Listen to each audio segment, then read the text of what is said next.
Waiararapa Moana consists of 12 dairy farms and 3 dairy support blocks. So in terms of size and area, that's about 10,000 hectares. 6,000 hectares of that is in dairy farming and 4,000 in trees.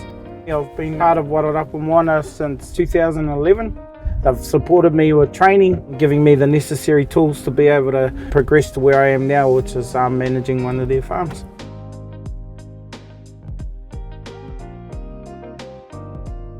As kaitiaki, it's really important for us to be able to show where our product comes from, because we're producing the products.